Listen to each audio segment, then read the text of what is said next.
விஸ்வகர்மா. டேய் கும்பிடுறா.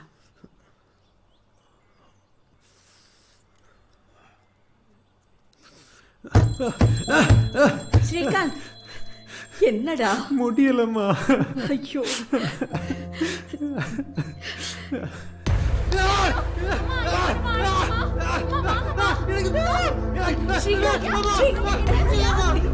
டேய் டேய்,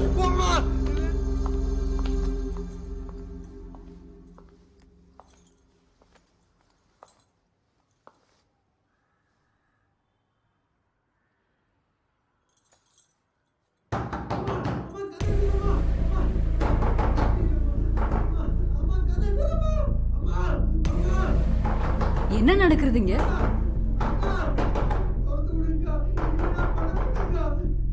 ஏய், என்ன நடக்குது கேக்குறேன்ல.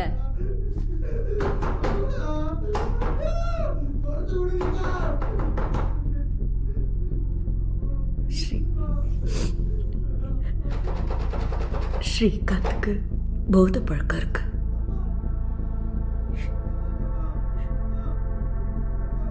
தவம்மா தவம் கெடுத்து பெத்த புள்ள போதைக்கு அடிமையாயிட்டோம். நம்ம ஆத்துல போத ஊசி இருக்குது, உனக்கு தெரியுமா சக்தி?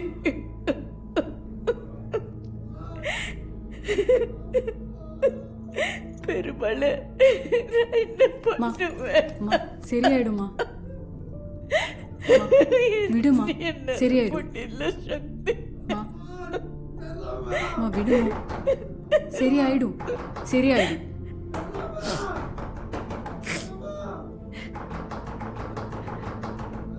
டாக்டர் கிட்ட தான் காட்டணும்.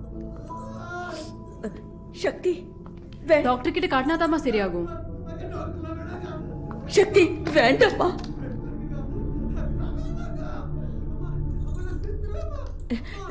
சக்தி வேண்டாமா, அவன் ஏதாவது பண்ணிக்க போறான். ப்ளீஸ். நம்பிக்கையான ஆள் தாமா.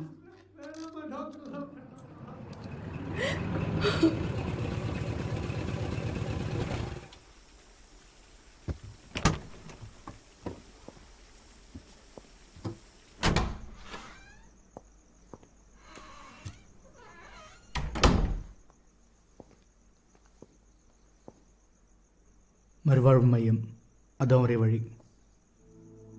போதை மறுவாழ்வு மையம் இது ஹாஸ்பிட்டலில் அட்மிட் பண்ணி மருந்து கொடுத்து குணப்படுத்துகிற மாதிரி தான். உங்கள் பையனை பத்திரமா பார்த்துப்பாங்க, நீங்கள் ஒன்றும் கவலைப்பட வேண்டாம்.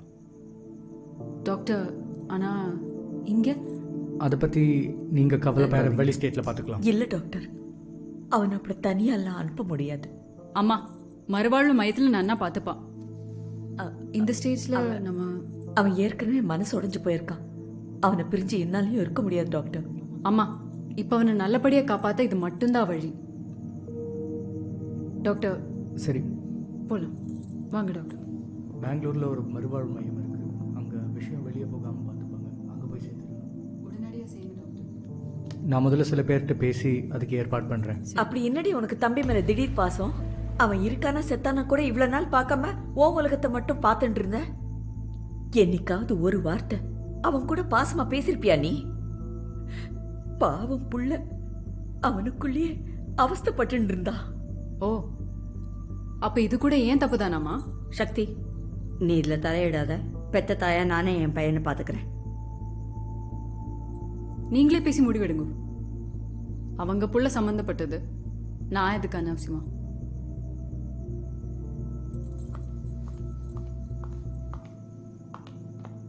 டாக்டர், எவ்வளோ பே பண்ணணும்னு மட்டும் சொல்லுங்க, கொடுத்துட்றேன்.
தேங்க்யூ.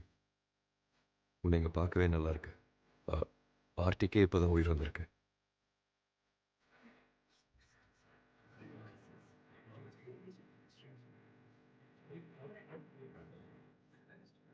ஒருத்தரோட பிடியிலிருந்து தப்பினதுக்கு அப்புறம் திரும்பவும் இன்னொருத்தர்கிட்ட நம்மளை பறி கொடுக்கறது அவ்வளோ சுலபம் இல்லை.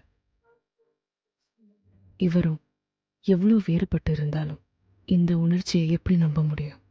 அதுதான் தெரியுமே, பொய் சொல்லும்னு. போய் சொல்லிட்டேன். சாரி. அதுக்கு அந்த புக்கை பற்றி ஒரு மண்ணும் தெரியாது. என்னது? படித்ததும் கிடையாது. தூக்கி போட்டேன். எனக்கு அந்த புக் தந்தே ஆகணும். வீட்டில் லைப்ரரி வச்சுருக்கிற பொண்ணு புக்கை வீசுவாங்கன்னா நம்புற மாதிரி இல்லையே. என்னை பற்றி விசாரணை நடந்திருக்கோ? உன்னை இந்த படத்தில் நடிக்க கேட்டதே லைப்ரரியில் தான். வேணும்னதே அதனால தான். இப்படி ஒரு படிப்பாளிக்கு இந்த படைப்பாளியும் என்னோட கதாபாத்திரமும் சரியாக புரியும் தெரியும். நானும் பின்தொடர்ந்து பார்த்துருக்கணும். என்ன மாதிரி இயக்குனரோட வேலை செய்கிறேன்னு விசாரிச்சிருக்கணும். செட்டில் பார்த்துக்கலான்னு வாய்ப்பெல்லாம் எடுக்காம. எடுத்தது ரிஸ்க்கு தான். நான் என்ன மாதிரி இல்லாமல் கூட இருந்திருக்கலாம். நான் எப்படி இருந்தாலும் ஒரு திறந்த புக்கு தான். நீ கேள்வி கேட்டால் மட்டும் போதும். கேட்டு தான் பாரு சக்தி. அப்புறம் சக்தி, நல்ல வேளை நீ வந்த. இவங்களை கூப்பிட்டதே உன்னை வர வைக்க ஒரு காரணம் வேணும் தான். அண்ட் ஒன்று சொல்லு, நாளைக்கு இவங்க எல்லாரையும் திரும்ப கூப்பிடணுமா, இல்லை நீ நானும் மட்டும் இருந்தால் போதுமா? தெரியல. நான் அடுத்த ஷூட் வரைக்கும் வீட்டுக்கு போக வேண்டியது இருக்கும். கண்டிப்பாக போகணுமா?